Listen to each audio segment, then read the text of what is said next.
Is the microphone on? I can hear you. You're not able to hear me, Yeah, right? I can hear you too. So, hi everybody. We'll be discussing what's happening to forests in Northeast India with an eminent conservation scientist from the region, Mr. Rajkamal Goswami. So, I'm just rattling off his bio from the National Geographic site, which I found. So, his research uh, has uh, has centered mainly in Jaintia Hills in Meghalaya. So for the international followers, Meghalaya is one of the wettest. It's the world's wettest region. So and Jaintia Hills is the eastern half of the state. So his research has an immense focus in the region, and he found out that 60% of the forests which are owned in the community, they have been destroyed owing to the global cement demand. And due to his research and due to his fieldwork and efforts, I think the first protected area in the region was established in 2014. For the folks who have joined us, a protected area is actually a geographical space which commands, protection, either under some sort of legal entity or any other effective system.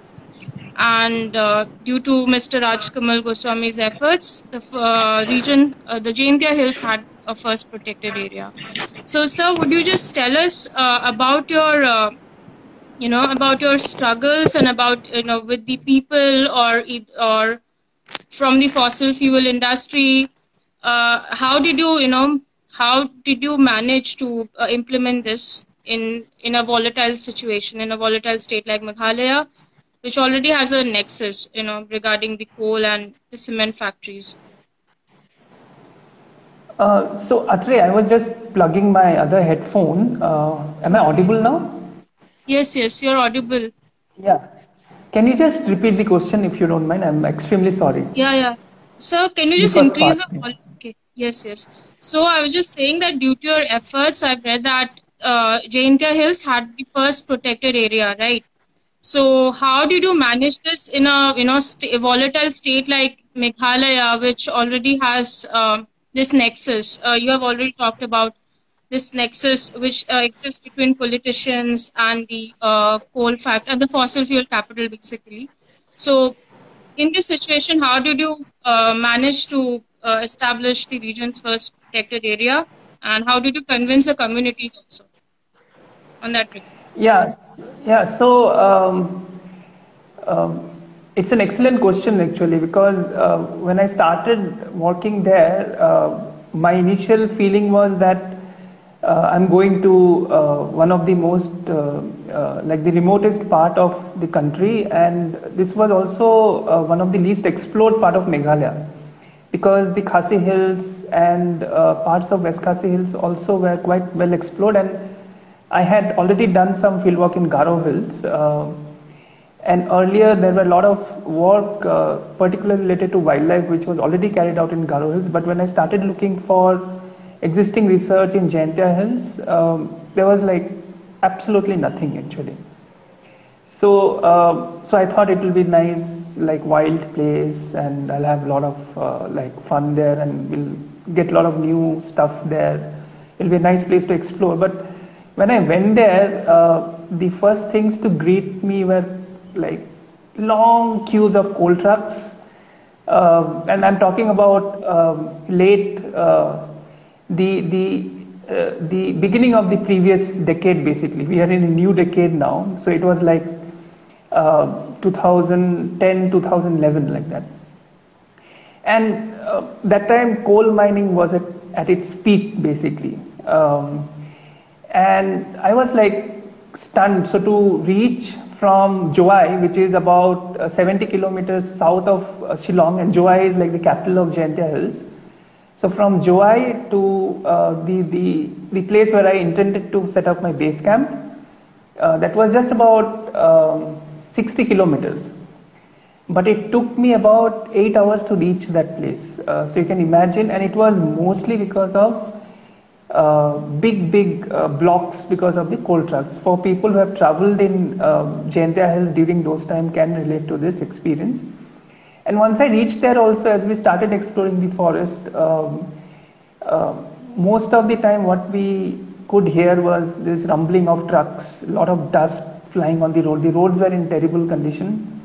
And even when we walked for about 5 kilometers deep inside the forest, we could hear the sounds. Usually when we are inside the forest, we tend to hear sounds of birds and streams and silence. So that was quite shocking for me. And but ultimately what happened was that so along the highway you will see nice forests, but once you start exploring the interiors of Jaintia Hills, these influences recede basically in the background, and suddenly you are in a place where you keep walking for 10-15 days and the forest won't end basically, and you can reach Nagaland and Assam while walking through Jaintia Hills basically, and the forest just doesn't end. So what we found remarkable was this contiguity of forest and having explored the other regions of Meghalaya, also mainly the Khasi and Jaintia Hills, the Khasi and the Garo Hills, what I clearly understood was this was the largest contiguous patch of primary tropical evergreen forest in the state. So the actual area of Narpu Wildlife Sanctuary, which was created in 2014, is just about 60 square kilometers. But if you look at the extent of forest that it joins, in Assam, in the what was earlier known as the North Kachar Hills, now it's called as Dima Hasao district. So the reserve forest of Dima Hasao districts, Borail Wildlife Sanctuary, and then goes within the southern parts of Nagaland and goes right up to the eastern and southern parts of Arunachal. So it's a huge contiguous patch of beautiful primary forest, what is also known as the subtropical evergreen forest, which is found at an elevation of 1200 to about 2500 meters. So what happened was, one of the easier part in pushing or lobbying for this forest to be declared as protected area was that it was already a reserve forest. Okay. But what we clearly saw was, like most reserve forests in the country today, particularly in the northeast region, and this is true for almost all the states of the region, it's a paper, it's not a protected area. So let me clarify that reserve forest is not a category of protected area. It is more like the state reserved it for certain kind of uses. So after the timber ban, those uses were stopped. So the investment in this reserve forest really dwindled. And these became very easy zones to get encroached by people basically, because there are hardly any patrolling. It comes under the territorial division of the forest department, not the wildlife division, which is more concerned with the protection of wildlife, forest biodiversity, etc. So these kind of nuances I understood once I started working and started lobbying for the conservation of this forest and uplifting its status as a protected area. So even then, even though it was a state-controlled area, there were some parts which were already encroached by people, and that's why out of 90 square kilometers, the final demarcated area was 60 square kilometers. Mm-hmm. Because 30 square kilometers, there were a lot of disputes, and what we felt was that it is better to let go of those disputes, the disputed area, and forest department. So one thing I should really commend is the effort of the forest department in that. So I was basically a catalyst. My work was a catalyst. Some efforts were already initiated, and the forest department were also very keen on starting a protected area in that region. So the kind of information that I could gather in those initial 3-4 years were quite instrumental, and the push that we could provide externally to the department. And also I joined forces with many of the local environmentalists like Ma Mormon, which Atrey knows, whom Atrey knows very well. So we formed these local collaborations, people who were already working on such issues with Kong Patricia Mukim, who is the editor of Shillong Times, and we started writing in the newspapers. And those kind of things created a very positive pressures. But when the consultations began, there were a lot of pushback from the cement industry lobby basically. And it was not a direct pushback. So they were not directly coming us and telling, no, it shouldn't be done. So the pushback was in the form of creating rumors or spreading rumors among the villagers. So one of the rumors which they spread was that, if they are going to release lions and tigers and poisonous snakes here, and when you go for, so many of these people use these forests for cultivating pan, and pan is one of the most important cash crops. And many of the betel nut plantations are also, you have to pass through the forest basically. So it's a very complex mesh of community owned cultivated forests and jhum areas. Jhum is nothing but shifting cultivated, like the plots in which shifting cultivation goes on. And they use the forest, and also they use it for hunting, although hunting is illegal, but it still goes on. It's a known fact in that region. So by spreading such rumors, there were a lot of opposition from the local people, which is always difficult to resist. Because when the big industries come and lobby against you, it is easier to push back those kind of pressures. But ultimately, because Forest Department was very insistent, and we had a great wildlife DFO, so a lot of things came together actually. And her name is Kong Lato actually. I fondly call her Kong Lato. Her full name is H. Lato. She's still the wildlife DFO of Jaintia Hills. Once she joined that division, it just took off because she is from that region. She is a Panar herself. Panars are the indigenous communities of Jaintia Hills, and she took it as a personal effort to make sure that this place get declared. And once it was declared, the real challenges started actually, because you have to start building. Then it becomes a protected area essentially, and then you have to put in the protection forces, build the patrolling locations, set up range offices, set up anti-poaching camps, because poaching is one of the most important threat to the wildlife of that region. And once you start setting up this poaching camp, then you get a lot of pushback from the communities who were essentially using this forest for hunting and logging in huge numbers. And it's a continuous struggle. That struggle is still going on. 2 years back, before COVID, when the department wanted to set up a camp in a very strategic location, and that those kind of information was jointly, it emerged from joint exercises like my team and the forest department team. We did a lot of camera trapping throughout the region actually. And what we clearly found was there were few strategic locations where if those patrolling camps are set up, you can control poaching in a very effective way. So, and those locations you have to walk. So many of these locations you have to walk for 2 days to reach, for example. You have to cross 2-3 big streams. And to take the material there, set up there, and when people give you a lot of opposition, then what they do basically, they will destroy everything. So you build something and you go, and when you come back again to rebuild that thing or resume the building of those patrolling camps, anti-poaching camps, patrolling camps and all, you will see that everything is gone.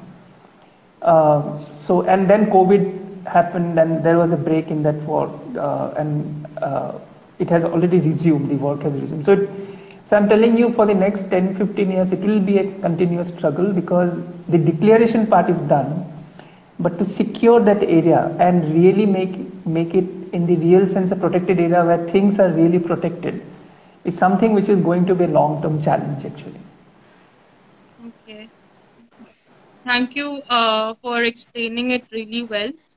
And my another question is, I've seen your interest regarding hula gibbons, and regarding the deforestation rate in Northeast India, let's say in Assam only, the Global Forest Rights Watch, they had I think cited that Assam already lost 2,382 square kilometers of forest cover from 2001 to 2018.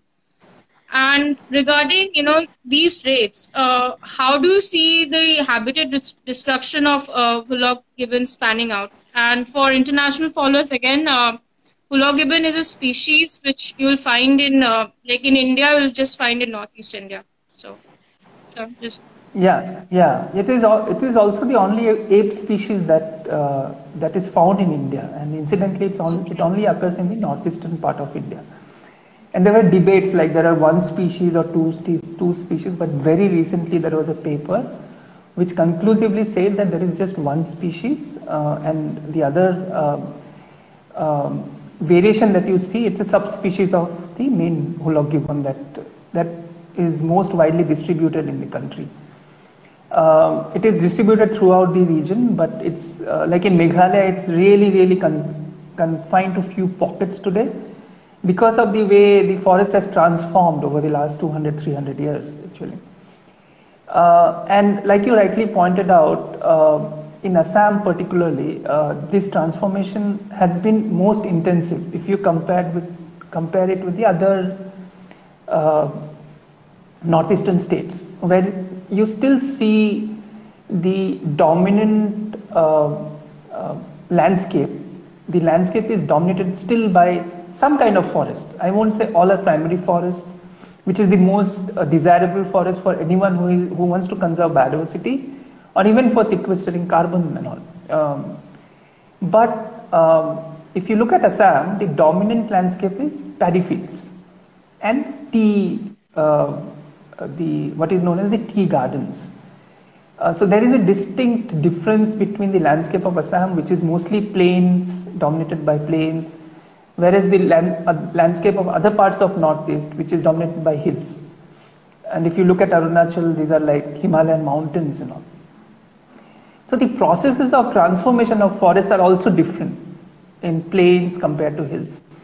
And there are many reasons for that. And the Global Forest Watch data, see, forest transformation is a dynamic process. But when it comes to places like Assam, because so if you look at, so the context of forest transformation in the Northeast is unique, because except Assam and Sikkim, in all the other states, anywhere between 60 to 90% of the forest are under the control of communities. So that is a really important point. So what happens in those 60 to 90% of the forest, there is no monitoring going on. We don't know what is happening to those forests because they are not on paper. They are all classified as unclassed forests because government doesn't get any revenue on it. They are neither a reserve forest nor its revenue land. It's and these kind of rights of the community over this forest is recognized by the constitution also. So you can't really brush it aside. Whereas when you come to Assam, about 75% of the forest are still under the control of the state.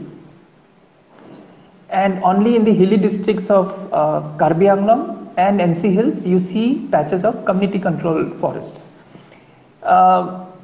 And in Assam also, if you look at the plain area, there is the highest focus of the state in conserving this forest. So I looked at the Global Forest Watch data, and most of this deforestation that has taken place is happening in the best forest in the state, which unfortunately in Assam remains under the radar. And these are mostly happening in NC Hills, like now it is called Dima Hasao districts, and Karbi Anglong district. Both are hill districts in Assam. And these are mostly reserve forests or community controlled areas. Whereas if you look at the area of most of the protected area, except a few, like except one or two, they remain intact. And most of the protected area in fact are terai grasslands. They are not even forests. Like tree, when you call forest in the distinct idea that it's dominated by trees. So two of the most well-known forests, or three rather, Orang, Manas and Kaziranga, are grasslands basically. to some extent having few patches of wood dominated or tree dominated forest. But most important protected areas of Assam are grasslands actually. And if you look at some of the recent processes by the state themselves to mine coal or to set up new plantations or industries, they are mostly focused on tree dominated forest. In Dihing Patkai, for example, which is one of the last remnant patches of rainforest in Assam, low lying or what is known as the lowland rainforest, which is very, very unique. You still see that patch in Nambor, for example, in Golaghat district. Beautiful patch. It will, if someone has been to Amazon, it will remind them of Amazon. Because usually in India, because it's mostly dry region, you don't see evergreen forest in a flat land. So you have to trek in hills only to experience that feeling of evergreen forest. So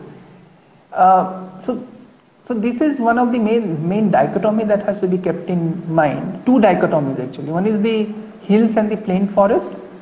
And in Assam, unfortunately, the hills are ignored. The hilly areas are ignored, particularly when it comes to forest and conservation.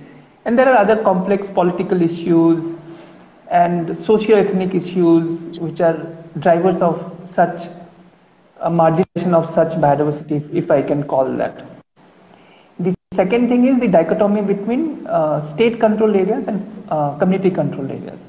So there also, over time, the forest transformations are more in the community-controlled areas, and forests remain more stable in the state-controlled areas. This dichotomy has to be really, really understood, and all the transformation that we see has to be put in these two contexts actually, particularly when it comes to Northeast. So if we put this dichotomy, can we understand this dichotomy difference? So where do you see the rate of afforestation increasing in community-owned forest in Assam or in the state-owned forest in Assam? In community-owned forest in Assam, and also not only community-owned forest, even in state-owned forest, in places like actually throughout the state, reserve forest, for example, you'll see the maximum extent of deforestation. And when these are not under any control of state, then it's like free for all basically. And Assam is much more densely populated, has a much better road network, and there are other social pressures. So I don't want to comment on that because it is a political issue today. But if you look at some of the most unique biodiversity-rich regions of Assam, which is very, very unique to Assam, the floodplains, right, which are still kind of wild biodiversity zone, the saporis and the chars and all. So those are the areas which is also like completely ignored by anyone who is interested in biodiversity. But you find many unique biodiversity in that region, in that landscape, I mean, in Assam. And it is very, very unique to Assam. And you know, one of the most important victims of climate change will be these chars and saporis actually. And we know what is happening in Majuli, right? Over the years, how the whole island, which is nothing but a complex mesh of chars and saporis, which has stabilized over many, I can say like millions of years. It is eroding at a very, very rapid rate. And there are, like I grew up in Tejpur, and Bura Sapore is something which is familiar to everyone in Tejpur actually. And if you see it today, and when I compare it to the way I remember it from my childhood days, there has been a lot of transformations. So the pressure that you see in Assam is very, very high. Fortunately, there are few protected areas, very high profile protected areas where the state is very, very keen to protect biodiversity. But if you look at the other places, like we could enter, I'll just give you an example. I don't know if I might be in trouble because of this. But while walking in Jaintia Hills, we crossed many times into the forest of Assam. But we don't see any border post of Assam forest, no pillars, no like forest department personnel. We went as far as 20 kilometers inside the Assam forests. We didn't realize that. because these were unexplored areas. There were no pillars marking anything. When we came back and we started plotting our trek on the map, we realized that, oh, we have walked inside Assam actually. And we met I would say in one day I'll meet about 30-40 hunters in that area. And when we do trekking, it is mostly during the winter when it's dry season, so it's not the logging season. Logging season is basically in the rainy season when the streams are full. So basically they'll cut log and put it in the stream and it will flow down, and there will be some depots, like informal depots even for the loggers, where these logs will be picked up. So once we can explore these areas during rainy season, when maybe all-weather trekking might be possible, we can see some more interesting pressures on the forest. For now, we couldn't document it because it's impossible to go into this forest when it rains. So, guys, is it clear? Because the whole situation is very complex. So I don't know if I'm making sense or not. No, you're really making sense. So, Rajkamal sir actually pointed to Sar Sapori. So, if you know, Assam has this in Brahmaputra River in Assam. I think it's the 5th largest in terms of density, right? The river. Yeah. So so what happens is you'll have these islands in the middle of the river. So the river, I guess, it deposits downstream and it breaks these islands upstream, right? This is what happens. So, and these Sar and Sapuris, which are islands, so they are in imminent danger of erosion. And this is something really new. No one actually talks about the biodiversity in these areas. And do you think that enough has been explored already, like, in biodiversity in Sar Sapuris? Because I have never read much on it. Not really. Okay. Like I read your recent report about the wetland of near Silchar, right? In Karimganj, right? Yeah. Silchar, but that is not that's just a wetland. No, I'm just telling you, to be very, very honest, I didn't know about its existence till I read your article. And I work in the biodiversity and conservation field. I'm really, I'm very embarrassed to admit that actually. But I'm telling there are many places in Assam like that. And if you start looking at landscape scale, nothing has been done. And the river, except Majuli, where people go and look at migratory birds, we don't know anything about the other biodiversity of Majuli except for the large mammals, and that also was brought into focus by the forest man of India, right, Jadav Payam, I think. Yes. Yeah, so apart from the rhinos and the wild buffalo, so it is the fallout when you focus too much on one species, conserving one species. So in Assam, it's the rhino and the tigers and few birds which gets like a very, very disproportionate amount of conservation resources, conservation attention, conservation highlight. Whereas there are many landscapes, many species which are like, I mean, if you start looking at, for example, butterfly diversity in Kaziranga. So Monsoon Jyoti Gogoi, who does a lot of butterfly documentation, and he is one of the best explorers of butterfly in the northeast region. He has documented close to 800 species in just Kaziranga, but who knows about it? Kaziranga is just known for its rhinos and migratory birds, for example. People, and only migratory birds to only for people who are interested in looking at birds, not for the general public. For general public, it's just the big herbivores, the mega herbivores. So, and the Chars and Sapuris are very interesting because these are dynamic systems, and many of the permanent Chars, at least that the one that we have been seeing since our lifetimes, probably it won't be there over the next 50-60 years because of the climate change, because of the erratic patterns in the rainfall today. So what used to happen there, the monsoons were more stable earlier, it used to be more seasonal, and there used to be time for the Sapuris to stabilize during the long dry spell in winter. And now if you see, even sometimes in October, November, you are getting rains. So these stable systems are quickly becoming very, very unstable. Plus, all the development that is happening upstream in Arunachal, in the Himalayan region, that is leading to floods. The building of dams are leading to erratic flows in the river itself. It is changing the whole natural flow of the rivers. So this kind of developmental processes, which has huge impact on biodiversity itself, direct impact, has also impact on these very low stream processes, which has created unique biodiversity over millions of years, if I can say that. But yeah, I mean, the way things are going over the next 100 years, the kind of transformation that we are earmarked to see, probably we can't even imagine these things happening over thousands of years, basically. So one more question. So I had recently visited this another Sapuri in Jorhat East district, Sumoni Sapuri.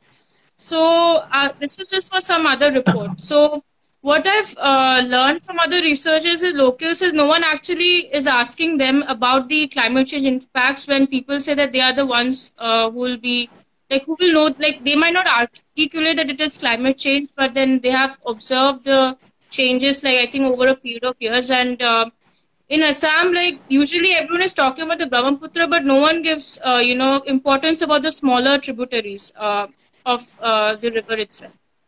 So my question is, do you think, there should be, some concerns, regarding the regarding the inclusion of communities who stay there in and around the tributaries, and of course, trying to map out the biodiversity in these regions.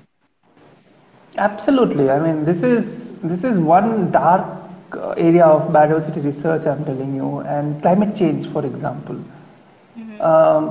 And why, because the people who live in the Sars and Sapuris, except Majuli, come from communities who are hugely marginalized, politically marginalized in Assam, right? So people always see them as some kind of villains and encroachers and all, and they are least bothered about the problems that they face, even though this whole narrative is being challenged now. I mean, this whole narrative of who is an encroacher, who is an indigenous person in Assam. So, but yeah, let's not go into that territory, but what you point out is it's really, really important actually. And let me tell you one thing, having traveled in other parts of the country extensively and having looked at the rivers there, even what you call as the small tributaries of Assam, they will look like sea to people from other parts of the country who have seen rivers or imagine rivers only in a certain size and dimension and all. Because during the monsoons, even some of the so-called small tributaries actually resemble huge rivers, isn't it? Yeah. And they have their own complex ecosystem of this temporary islands, permanent islands, which gets flooded during the monsoons, then emerges during the dry winter season and all.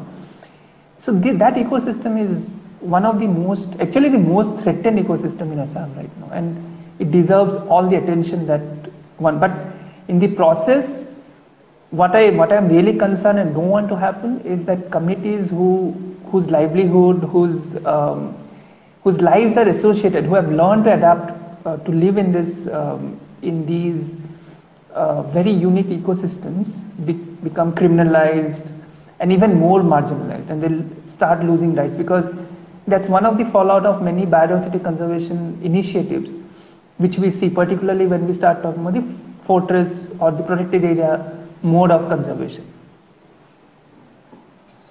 Okay, sir. And so one more question is, have you seen fragmentation of habitats of Ullah gibbons, after the deforestation rates spiked in Assam? Yeah, I mean, Narayan Sharma, who teaches at Cotton University, has done extensive research on the habitats of and the association of habitats of Ullah gibbon and in the Hollonga Par National Park, right? So, and that is also one of the places where you'll see low-lying evergreen forests and all. These are, telling you, these are last remnant patches of such forests. And Hoolock gibbon by nature, they are canopy dwellers. They are arboreal, strictly arboreal. So many other primate species like so there are 9 primate species which are found in Assam actually, and about 10 in Northeast. So many of these species can come to the ground, feed on the ground, and then go up the trees. Gibbons, by their anatomy and morphology, they are canopy dwellers. They like to spend their entire life cycle, entire activity on the top of the canopy. So, and they move along the canopy itself.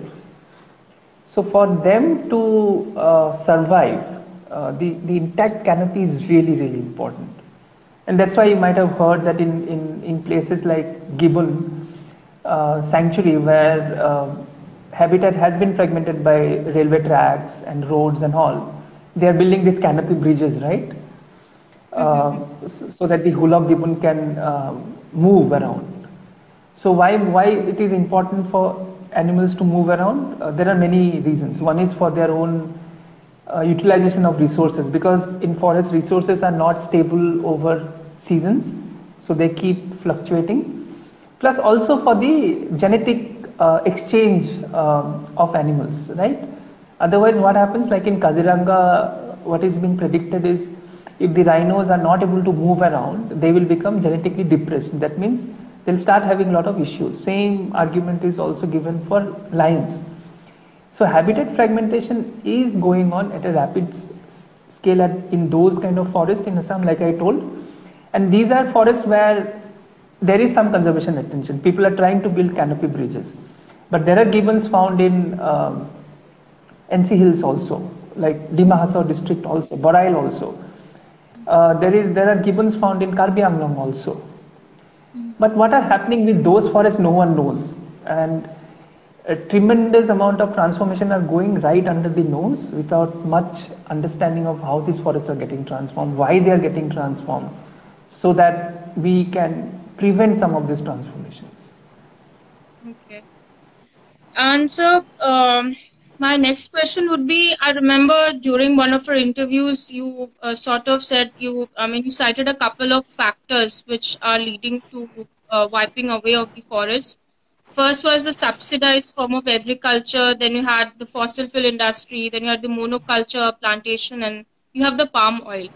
So in that series, how do you see, how do you see the forests of this region evolving, or let's say in a positive or negative way? If you combine this couple of factors, yes. Yeah. So those two dichotomies, you remember I told you, one is plains and one is hills, and one is community and one is state controlled forest, because it has reserve forest also. So I don't want to say protected areas, because and you see most of the transformation happening in the reserve forest. So if I say state control, it encompasses both reserve forest and protected area. So to understand the transformation of forest, you have to understand how forests transform in different kind of governance regime, like whether it's governed by state or communities, or different kind of landscape regimes, whether it's part of the plain, floodplain of Assam, or it's part of the Himalayan region of the northeast, like the Arunachal forest, or it's part of the hill forest of northeast, means the rest of the states and all. And there so transformation happens at two scales. That is really, really important to understand. So I can tell that most of the forest transformation, if you go to Meghalaya today, you will see on the ground is people are mining for limestone. Because why limestone? Because limestone is the raw material for cement. And where do they send? Where are these limestone going? They are going in the cement plant, which is right there. Like there are 10 cement plants which are there in just Jaintia Hills.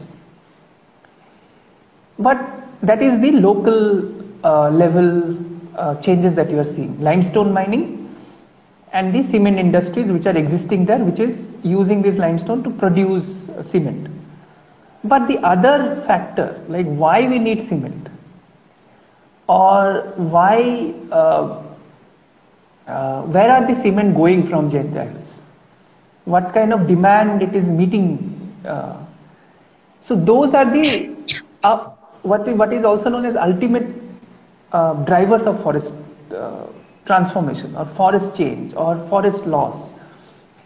And then it really connects to a larger political economy where people in US might be responsible for some of the forest transformation that is happening in places like Meghalaya.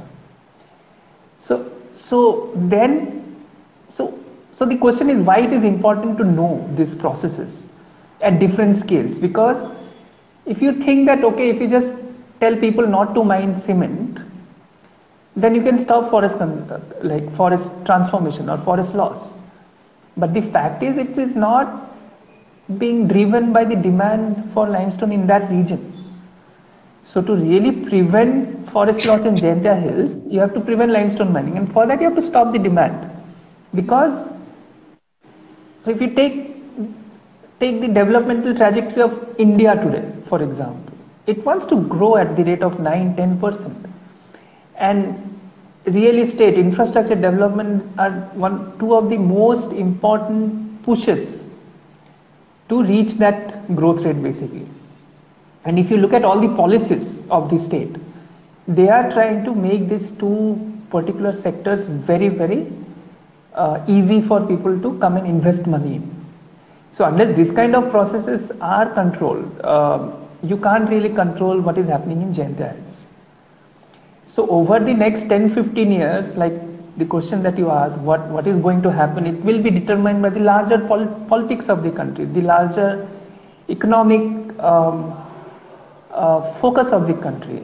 And so am I saying that you should stop growing economically, or you should just stop having all economic aspirations? No, that's not the answer. But people will have aspirations. People will want to buy 10 cars. People will want to buy a huge bungalow, build a huge bungalow. But that is where the state intervention becomes important. The regulation of the state becomes important, right?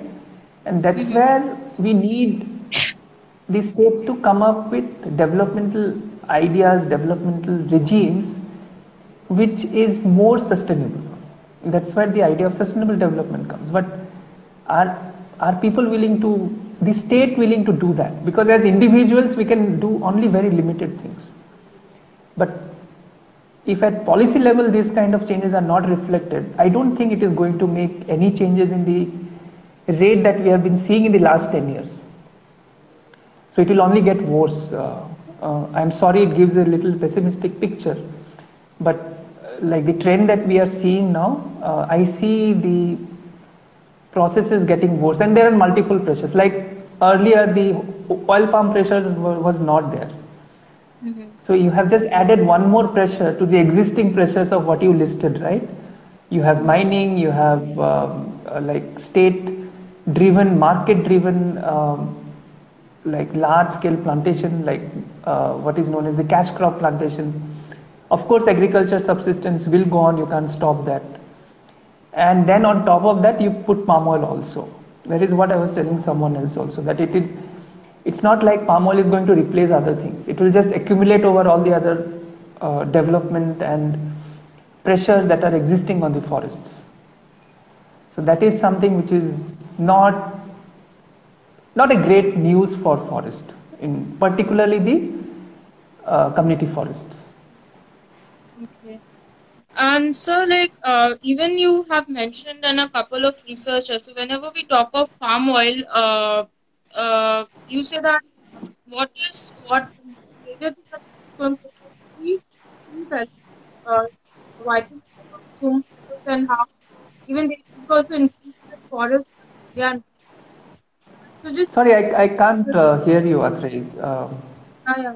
So, sir, one more concern, I think when I interviewed you regarding palm oil cultivation, was that the eradication of fellows, right? So can you just sir, follow us how this, the fellows under the slash and burning agriculture is actually productive and in the long run? Yeah, so since that interview, I could go through some of the government documents actually. And it's quite interesting.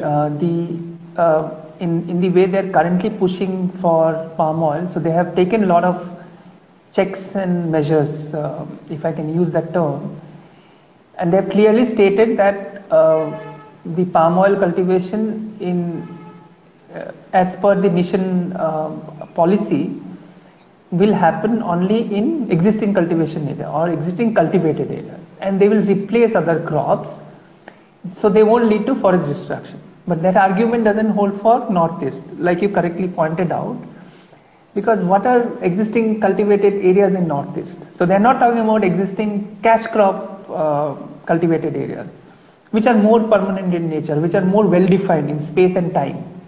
So why space and time? Is because when you look at the other form of agriculture, the dominant form of subsistence level agriculture in the region, in the hilly region, and there also the dichotomy becomes really important, right? So in a plain area like Assam, you see these paddy fields are permanent. I mean, you won't see them transforming over the next 30 years also. And we have seen them since we were born, right? But in Northeast, you go to one place, you might see a paddy field today, and if you go after 2 years, you'll see like forest regenerating there. So that is essentially what dominates the most of the hilly areas of Northeast region, including Arunachal. So in those regions, what is going to happen now is basically there is no fixed boundary of agriculture basically.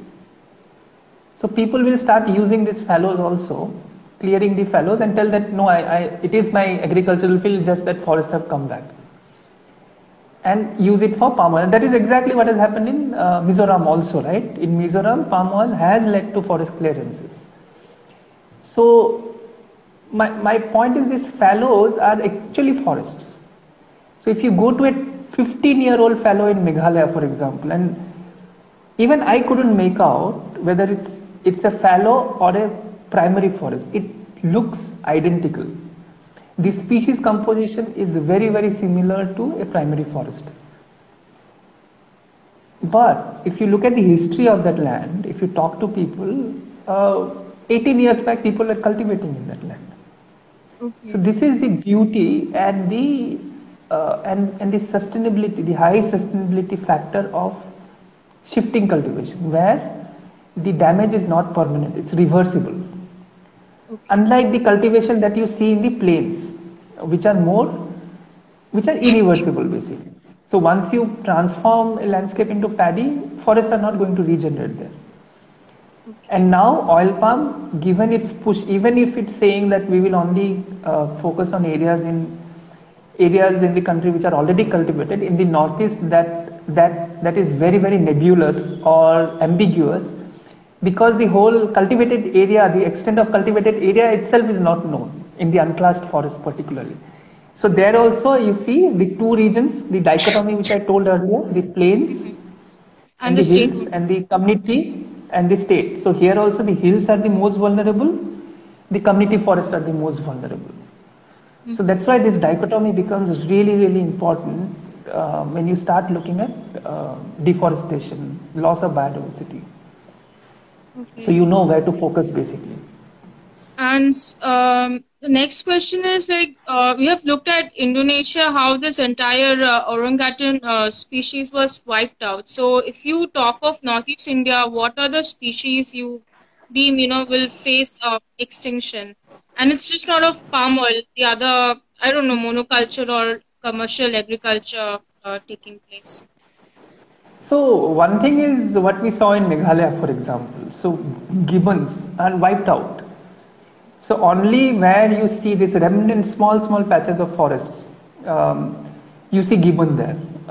Whereas, so you have traveled in Meghalaya, right, Atrey? And I think many people who are with us now, they might have also traveled there and seen the landscape. So what you see in the when you travel from Shillong to Joai particularly, or Shillong to Cherrapunji, Sohra, or Mawsynram, what do you see? You see grasslands, right? What is known as Yes. the meadows, and that's what reminds people of Scotland and all. And you see these small patches of community forests. Right? You see that small, very dense patch of forest, but mostly dominated by grasslands. And these are not these landscape are not natural. So these has happened only over the last 300-400 years.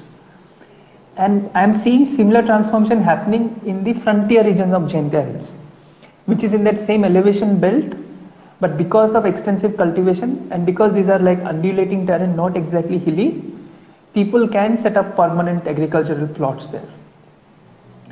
But after some time, what happens? After 5-10 years, because of high winds, erosion, this kind of permanent agriculture plots also become very unsustainable for agriculture. But unlike the low elevation areas, say in the belt between 0 to 700-800 meters, forests can't regenerate.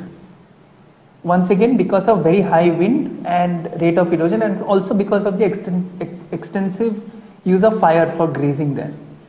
So ultimately, over 50-100 years, these patches become meadows or grasslands, which resembles something like the Shola forest of what you see in the Western Ghats or the Sahyadris.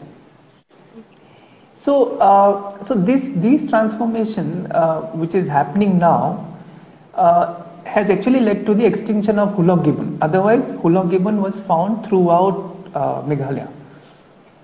And in the southern part of Jaintia Hills, where I see this kind of developmental pushback happening, I see the Hulok gibbons getting receded further and further. So ultimately, what is going to happen is, from the whole Meghalaya, Hulok gibbon will get extinct. If say for example, palm oil starts transforming even the last remnant patches of primary, or even if it fragments it basically, because a species can survive in a fragment only for a certain period of time, not beyond that. It is not feasible ecologically.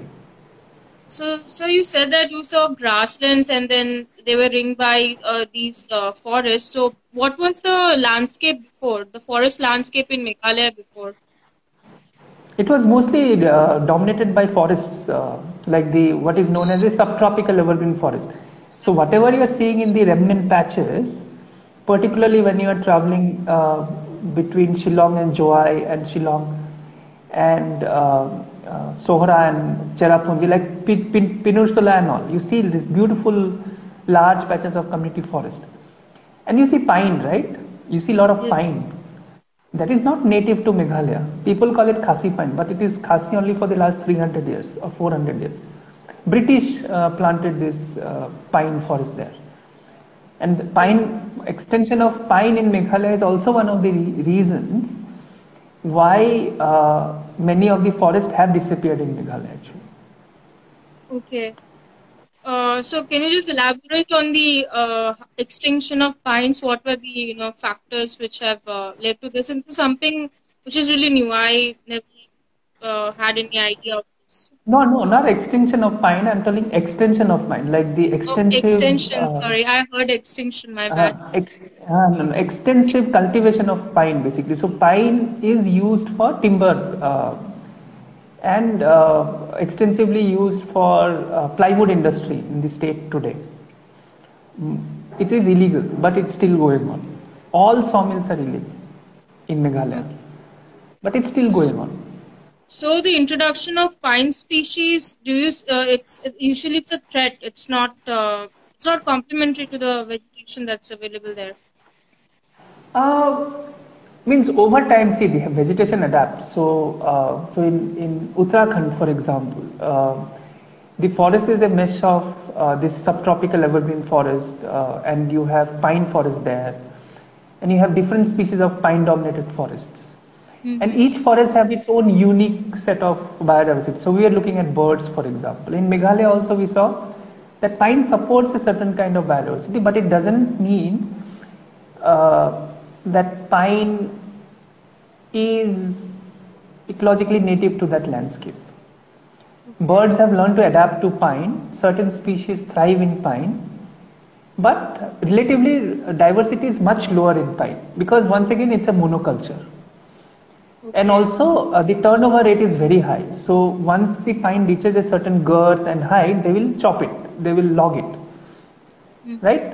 So turnover rates very high. Monoculture, it has a lot of impact on birds. So these basically, so what happens if you understand the dynamics of forest transformation over long periods of time? If you leave a pine forest, ultimately what will happen if you don't allow any disturbance? Pine forest will lead to the formation of the subtropical evergreen forest, the oak dominated forest. Okay. But people doesn't allow that to happen, and it won't happen in today's world because pine is a very very important species. They maintain, in fact, what we are seeing the ulta transformation. Actually, pine is becoming more extensive and more widespread than the evergreen forests. And it's because people need them for their. Yeah, people. It's a commercial crop basically. Okay, okay. So And so, turpentine oil and resin, lot of commercial products are manufactured from pine. Plywood, wood, pine wood is like, if you like pine wood, right? When you go to Shillong, you see these yeah. nice log cabins and all. Those are all pine wood. Okay. And so, do you have anything extra to add regarding the for? I think I have questions I had. No, I think it was a very useful discussion, and we have to keep in mind that there is no one form of transformation across the whole Northeast. Northeast is very very diverse, very very heterogeneous, very very unique also. But Northeast is just not just one homogeneous region. It is diverse in terms of culture, in terms of landscape, in terms of the biodiversity that it has, in terms of the governance regimes that exist, and all of them have impact on forest change, deforestation, and therefore the future of biodiversity in the region. So we need to work in such a way where we understand all these differences and then start looking at the processes of forest transformation, because only when we understand what is leading to forest loss properly, only then we can come up with interesting ways to, or more effective ways to conserve it. If our understanding of forest transformation itself is shallow or it's not complete, then we will be basically scratching the wrong bark or the wrong tree, whereas things will keep happening. So it was an immense pleasure having you. So I can just take out some, I mean, or certain important things that work from here is we talk about forest, you have to understand actually the reading, you have the hills, plains, and then you have stone forest and have the which are all, which vary from region to region. And talk of Assam, he pointed out that some of the areas under region Agra, when we talk about this, again some sort of dynamic which surrounds the Brahmaputra River, and and of course, regarding the extinction of species, also Sir has rightly pointed out that how polar gibbons are almost on the verge of extinction in the state of Meghalaya. So if you have seen the wiping out of orangutan species in Indonesian rainforest, we don't know what other species are at stake. So thank you for joining us, and it was an amazing conversation. Thanks, Atrey, and thanks to Climate Tracker for hosting such an interesting series of talks. I've seen some of the older conversations also, and I was really interested. And thanks for giving me this platform and allowing me